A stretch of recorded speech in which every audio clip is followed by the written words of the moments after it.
So I'd like to turn it over to Irwin. Irwin's going to take us through some terminology, I believe. And then, just to give us a quick snapshot ahead, we're going to watch a quick video, and then it's lunchtime. So we had the benefit of sponsorship from the city this year was that we were able to meet, the speakers were able to meet a couple of times in the last month to talk about what we wanted to share today. And part of that was also thinking about language. And if for those of you who have been at these symposiums in the past, we always share terminology because things like reconciliation, buzzword, reconciliation is dead, reconciliation is performative, reconciliation is authentic, reconciliation activating reconciliation. Reconciliation is a difficult word, so how we use reconciliation is also important. So unpacking these words, I think, is really critical. We cheekily include the word reconciliation in the title of the event. It's the Symposium on Reconciliation and Redress in the Arts, but really would frankly rather just call it Redress. But then people wouldn't come because they'd be like, what's that event about redress? So, reconciliation is really about dialogue.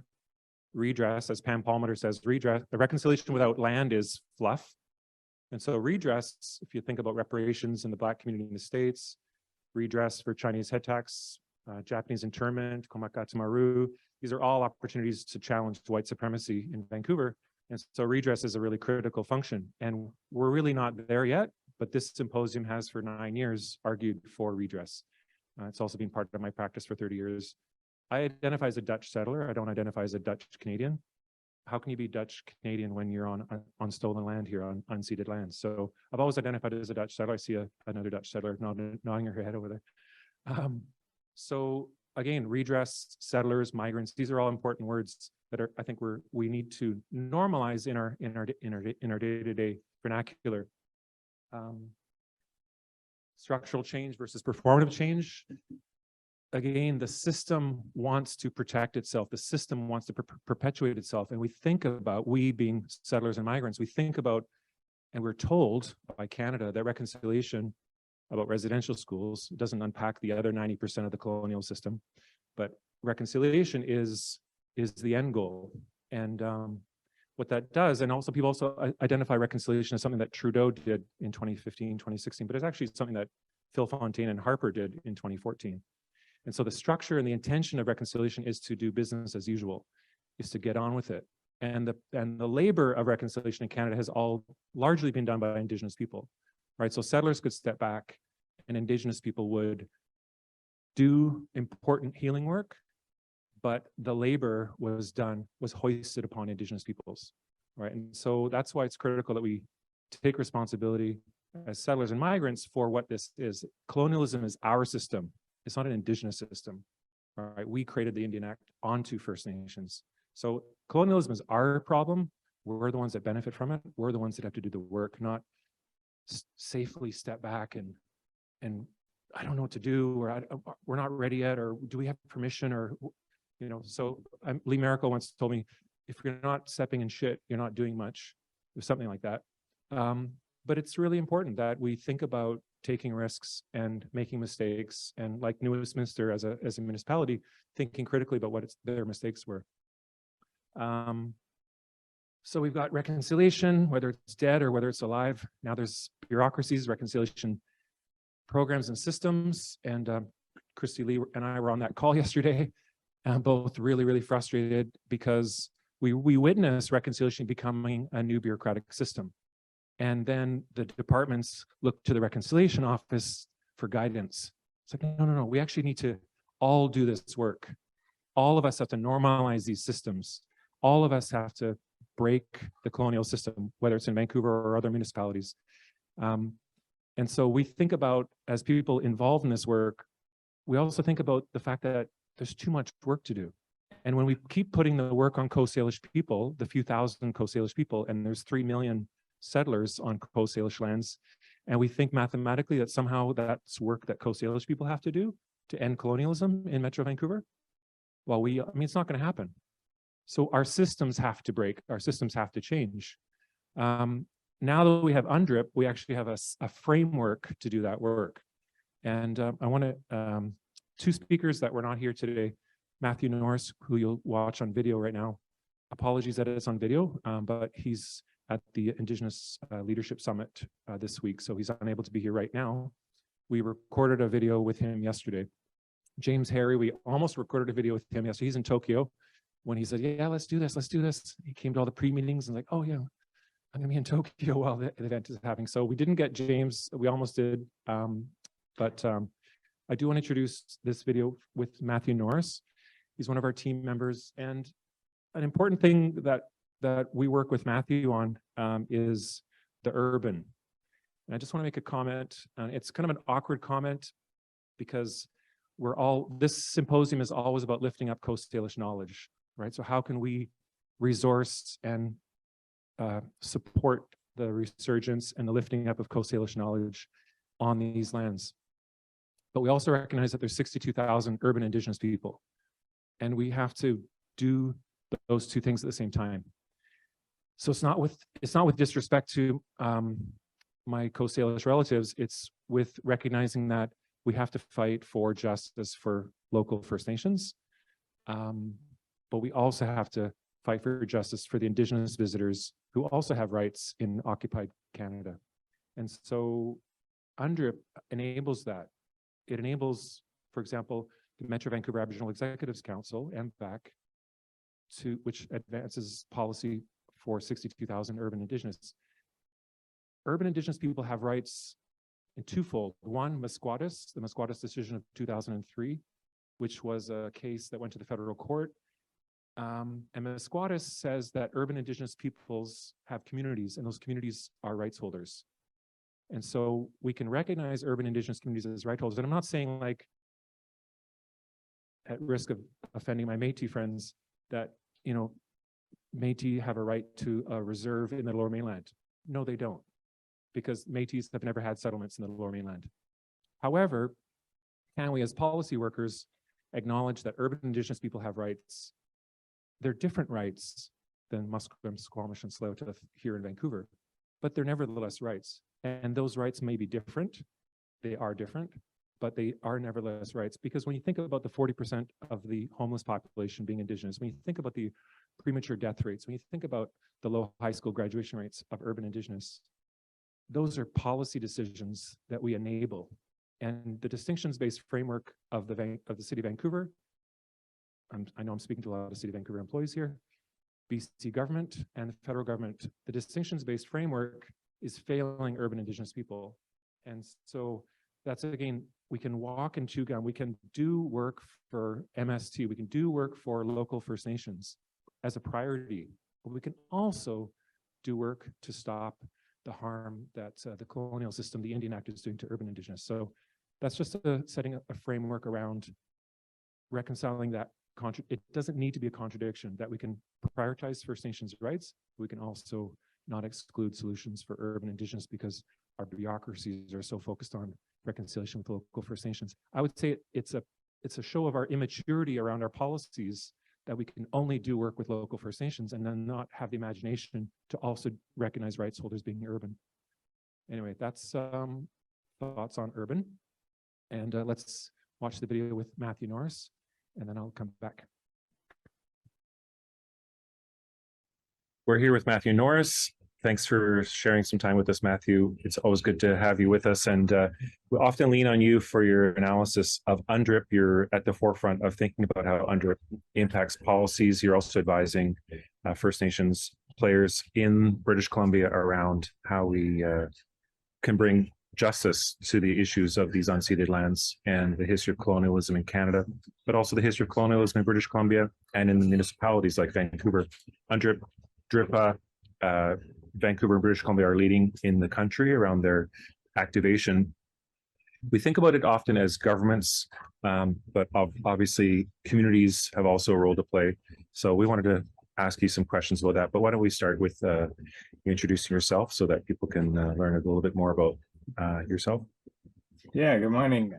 Thanks for having me. My name is Matthew Norris. Tansi, Matthew Norris, Nisi Digasan, Lac La Ronge, Otsi, Nida. Hello, my name is Matthew Norris, a member of the Lac La Ronge First Nation in northern Saskatchewan. But since about 2008, I've lived on the unceded ancestral and traditional territories of the Musqueam, Squamish, and Tsleil-Waututh peoples. I'm a policy analyst, a researcher, I guess quasi-academic, and I sit on the board of governors of two nonprofits in the city of Vancouver. And much of my work focuses on the kind of potentials inherent to the implementation of the UN Declaration on the Rights of Indigenous People. So happy to talk more about it.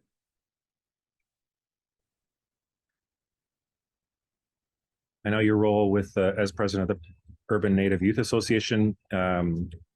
You're at the forefront of thinking also about urban Indigenous, and we are gentle when we advance and advocate for urban Indigenous issues because, of course, Vancouver and the Lower Mainland is also unceded lands, and there's incredibly important justice to be brought forward for First Nations here.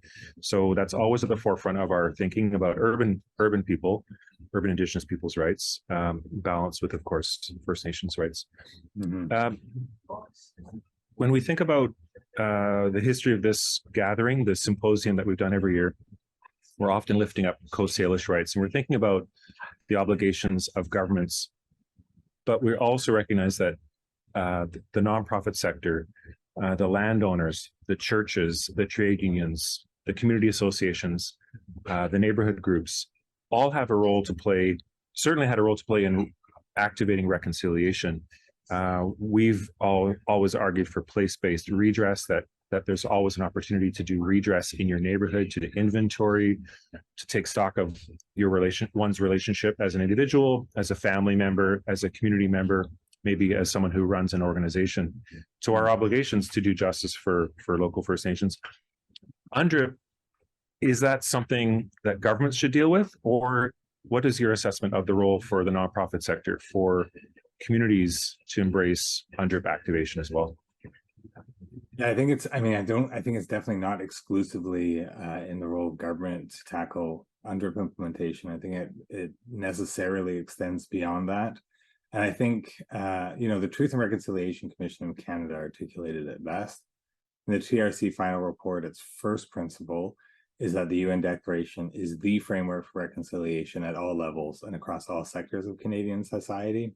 And so it's incumbent upon nonprofits, public organizations, businesses, communities, neighborhoods to kind of really understand and come to terms with what does UNDRIP mean in these specific contexts, and what each of these organizations can do to help further its implementation. I think it's also worth noting that, UNDRIP is the minimum standard for the recognition of the rights of Indigenous peoples. And I think that gets lost as we talk about it as this kind of key, essential framework for the recognition of Indigenous people's rights and for kind of reconciling the historical context that Indigenous peoples find themselves in. It's the minimum standards. It's something that we're not even meeting yet. We have a long ways to go. It's going to be certainly a long journey. And I think a lot of people have roles to play. And I say that because, government moves slowly. It moves very slowly. It's restricted to election cycles. And there's a lot of potential in, nonprofits and non-governmental organizations to do the work that puts pressure on government to continue with its commitments, but also just to act independently of government to achieve the goals of the UN Declaration without relying on these tortoise-paced institutions. So I'm happy to talk more about that. Yeah, so I think obviously settler denial and denying that responsibility and pushing that labor of reconciliation onto First Nations as if colonialism was a First Nations problem rather than something that's created by a system of white supremacy that enacts that white supremacy through the Indian Act and other systems. So you're agreeing that there's a role for the nonprofit and the community sector to play, that it's impossible to do the journey without broader society, to thwart this notion that it's the state of Canada or the government of British Columbia to do, or it's First Nations work to do. But in fact, when we break that barrier and say we actually are going to show up as settlers, as migrants to participate in this work, we suddenly recognize that there's church property, there's assets, there's opportunities for redress, What are some ways that we might want to encourage or think or show the path or encourage the nonprofit and community sector to show up for UNDRIP?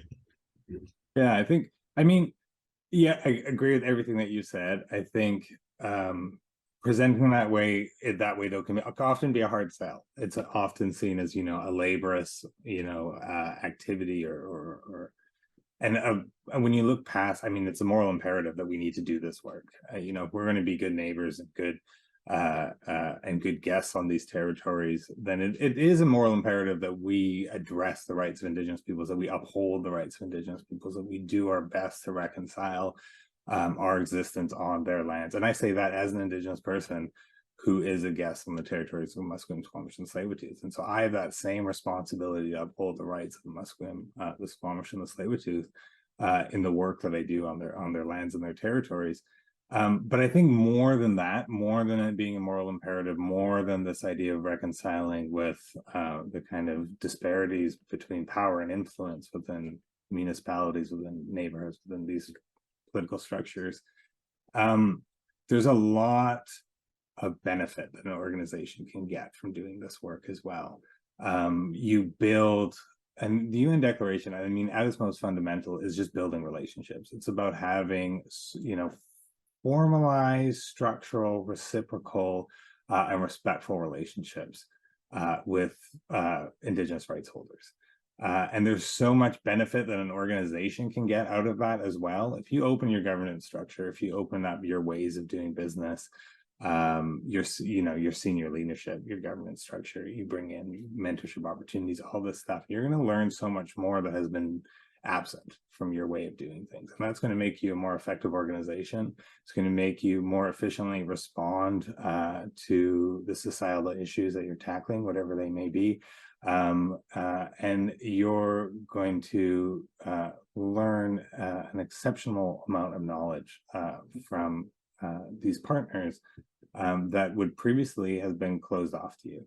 And so, two examples that I can point to immediately, the two organizations that I'm part of, I sit on the board of governors of the BC office for the Canadian Centre for Policy Alternatives and president of the Urban Native Youth Association. And in both organizations, we're actively looking at what we can do as organizations to support and uphold the UN Declaration and the rights of Indigenous peoples. And it's taken both of our organizations in a completely different route than we would have gone down previously, and open up a world of opportunities about how to be good neighbors, how to uphold each other. It's built relationships that we've both mutually benefited from, and it's going to have so much potential going on to the future. I also think as we're looking at the implementation of the UN Declaration is where we're moving to. I think there's such a momentum building behind the need to recognize the rights of Indigenous peoples and take concrete steps in that direction, that if you're an organization that isn't doing this work, you're going to get left behind, and that's going to have significant impacts on your organization as well. So there's so many reasons why to get involved in this and why to start actually hammering home what does it mean for our organization to start recognizing these principles and these standards and these rights, and changing how we do how we organize and we work together. And so sometimes we see settler organizations applying for a reconciliation grant to do that work, and we really kind of see that as reinforcing structural problems.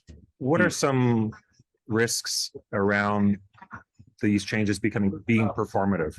And not necessarily say your case studies with the nonprofits that you have experience with, but maybe your analysis, your critical analysis around the need for structural change, not performative change, and what might be the difference between those two?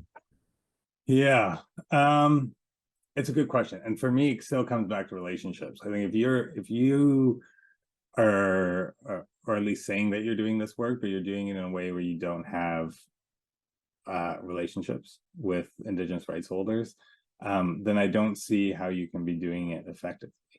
Indigenous people have been out of systems of power and influence for so long, and that includes nonprofit organizations, non-governmental organizations, public society, that when it comes to, hey, we're going to implement UNDRIP, we're going to recognize rights of Indigenous peoples, there's not a lot of folks out there who know what that means, or know, like, operationally, what does that entail? And the only way you do it is by, there's no prescriptive handbook on how nonprofits can implement the UN Declaration. It's about engaging and building that relationship and talking to rights holders to say, what do you need from us? And I don't see how you can do that without building effective relationships. And there's going to be a transition period. I think we need to recognize that too, that the more, a lot of rights holding organizations are already at their utmost capacity in kind of filling requests and engagements and consultations and so forth. So there's definitely going to be a growth period. But the way that you do that and the way you understand where your gaps are as an organization is by inviting those conversations in. And so we've, I've talked to numerous organizations about this. It starts at your governance level. You can open your governance model to include Indigenous voices. You can open up your senior staff positioning to include Indigenous voices. You can mentor youth at every level of your organization, Indigenous youth, so that they're participatory and they're learning your organizational culture, but then they're also bringing their own experiences and knowledge and expertise into the organization. And critical to that is being flexible. You have to be flexible enough of an organization to understand that your ways of doing business might not coalesce with the Indigenous perspectives that you're trying to bring into your organization. So being flexible enough to addressing how you do that work. And that's the kind of the work that we've done at Anya, it's work that we're doing at the CCPA right now, is fundamentally shifting how we work as an organization to ensure that these voices, feel comfortable or supportive, are able to, build that reciprocity that is so critical to this. I don't know if does that answer your question? Yeah, sure. And there's different, obviously, there's different ways of doing this. I think you're talking about relationships with the foundation, that we can inventory our organizations, look at our governance structures, look at our staffing structures, look at our budgets, look at the history of the land that we occupy, look at place-based solutions to your infrastructure, what your service delivery is, what if you're running a theater or you're running a land conservancy. These are all opportunities to kind of do that more rigorous inventory.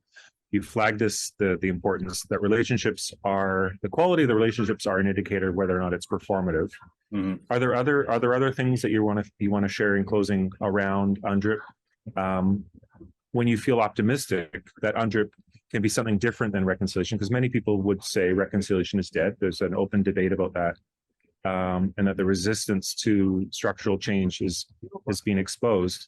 What are some risks and opportunities you feel like if we all get on board and we all start doing this more rigorously in our organizations, 2, 3, 4, 5 years from now, what do you think the horizon will look like? Yeah, so I mean, I think I conceive of reconciliation differently as a lot of folks, and especially its relationship to the UN Declaration. So I think a lot of folks see reconciliation as this end goal, a point in time where historical and contemporary grievances are settled, where our national divisions are healed, and where gaps in our economic, in our socioeconomic conditions are leveled. And I feel like it's been largely, I don't think exclusively, but maybe largely performative, is that we haven't had this structure or a framework to ensure that those goals are achieved. I think UNDRIP is kind of new and exciting because it is that framework. It's the minimum standards, it's the principles, it's an articulation of applying it doesn't introduce new rights. It's applying universal human rights to the particular historical context of Indigenous peoples. So that's where my kind of optimism comes from, is this is the framework to get us there.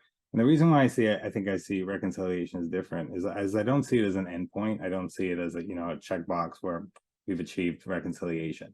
In my mind, it still comes back to these relationships. I'm a bit of a skipping record on this, because I think it's an ongoing process where different communities, different rights holding organizations, different representative organizations, we build a structure where they can come together and discuss issues that impact their rights and come to an agreed upon solution. I think that's it's an ongoing process. Reconciliation is always going to be a work. I don't see it as this checkbox. We're going to finish it and then we're going to move on. We need to build the structures in place that allow us to come together to discuss issues that impact our communities simultaneously and come to agreeable solutions. We don't have that framework in place now. I don't think at many levels of kind of governance and public society, we don't have that structures in place. And so that's the role where I see, nonprofits coming in. We have a commitment by government. We're seeing, there's different opinions on where we're at different stages, but we have municipalities moving on it, like the city of Vancouver. Under the previous administration, we have the province of BC, we have the Canadian government that are starting to move on what implementation looks like.